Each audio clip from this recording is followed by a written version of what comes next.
নমস্কাৰ বন্ধু-বান্ধৱীসকল, আপোনালোকৰ বাবে আজি পুনৰ এক নতুন চাকৰিৰ খবৰ লৈ আহিছোঁ। আপোনালোকৰ পুনৰ নতুন গ্ৰেড 3 চাকৰি আপোনালোকক মুকলি কৰা হৈছে, য'ত আপোনালোকে 18 বছৰৰ পৰা আপোনালোকে 33 বছৰলৈকে আপোনালোকে আবেদন কৰিব পাৰিব। আৰু আপোনালোকৰ কি পদ আছে, কোৱালিফিকেশ্যন কি বিচাৰিছে আৰু কিদৰে আপোনালোকে আবেদন কৰিব, সকলো সবিশেষ জানিবৰ কাৰণে আমাৰ এই ভিডিঅ'টো আপোনালোকে শেষলৈকে চাই থাকিব। বলক ভিডিঅ'টো আৰম্ভ কৰোঁ। আপোনালোকে চাব পাৰে আপোনালোকে CSIR ফালৰ পৰা আপোনালোকে এইসমূহ পদ মুকলি কৰা হৈছে। আপোনালোকে চাব পাৰে আপোনালোকৰ CSIR ফালৰ পৰা আপোনালোকৰ টোটেল 444টা ভেকেঞ্চি আপোনালোকৰ মুকলি কৰা হৈছে। আপোনালোকৰ কি পদ আছে আপোনালোকে চাব পাৰে।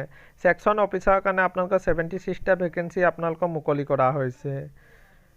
নেক্সট আপোনালোকৰ এছিষ্টেণ্ট ছেকশ্যন অফিচাৰৰ কাৰণে আপোনালোকৰ 368টা ভেকেঞ্চি আপোনালোকৰ মুকলি কৰা হৈছে। আৰু আপোনালোকৰ বয়সৰ সময়সীমা বিচৰা হৈছে 18 বছৰৰ পৰা আপোনালোকে 33 বছৰলৈকে জেনেৰেল কেটেগৰীয়ে আবেদন কৰিব পাৰিব।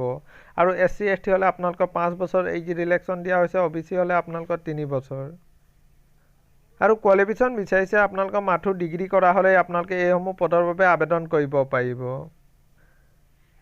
আৰু এপ্লিকেশ্যন ফিজ ৰখা হৈছে আপোনালোকে চাব পাৰে। UR OBC EWS কেটেগৰীৰ কাৰণে 500 টকা এপ্লিকেশ্যন ফিজ দিব লাগিব। আৰু আপোনালোকৰ ওমেন SC ST PWD আৰু এক্স ছাৰ্ভিচমেন হ'লে আপোনালোকে কোনো ধৰণৰ এপ্লিকেশ্যন ফিজ দিব নালাগে। আৰু এইসমূহ পদৰ অনলাইন আবেদন আৰম্ভ হৈছে আপোনালোকে চাব পাৰে। 8 ডিচেম্বৰৰ পৰাই আপোনালোকৰ অনলাইন আবেদন আৰম্ভ হৈ গৈছিলে। আৰু আপোনালোকে লাষ্ট ডেট আপোনালোকে 12 জানুৱাৰীলৈকে আপোনালোকে অনলাইন আবেদন কৰিব পাৰিব। যিহেতু আজি আপোনালোকৰ লাষ্ট ডেট, যদি এতিয়ালৈকে আপোনালোকে আবেদন কৰা নাই, অতি সোনকালে আপোনালোকে আবেদন কৰি লওক।